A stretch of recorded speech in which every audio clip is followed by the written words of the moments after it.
Praise the Lord. 51 സങ്കീർത്തനം അതിൻ്റെ 4 മുതൽ 11 വരെയുള്ള വചനഭാഗം. നിന്നോട് തന്നെ ഞാൻ പാപം ചെയ്തു, എനിക്ക് അനിഷ്ടമായുള്ളവ ഞാൻ ചെയ്തിരിക്കുന്നു. സംസാരിക്കുമ്പോൾ നീ നീതിമാനായും വിധിക്കുമ്പോൾ നിർമ്മലമായും ഇരിക്കേണ്ടതിന് തന്നെ.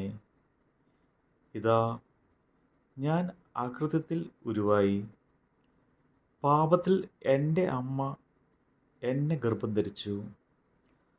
അന്തർഭാഗത്തിലെ സത്യമല്ലോ നീ ഇച്ഛിക്കുന്നത്. അന്തരംഗത്തിൽ എന്നെ ജ്ഞാനം ഗ്രഹിപ്പിക്കണമേ. ഞാൻ നിർമ്മലമാകേണ്ടതിന് ഈ സോപ്പ് കൊണ്ട് എന്നെ ശുദ്ധീകരിക്കണമേ.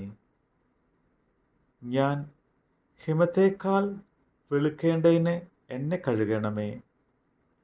സന്തോഷവും ആനന്ദവും എന്നെ കേൾക്കുമാറാക്കണമേ. നീ ഒടിച്ച അസ്ഥികൾ ഉല്ലസിക്കട്ടെ. എൻ്റെ പാപങ്ങളെ കാണാതെ വണ്ണം നിൻ്റെ മുഖം മറയ്ക്കണമേ. എൻ്റെ അകൃത്യങ്ങളൊക്കെയും മായ്ച്ചു കളയണമേ. ദൈവമേ, നിർമ്മലമായൊരു ഹൃദയം എന്നിൽ സൃഷ്ടിച്ചു,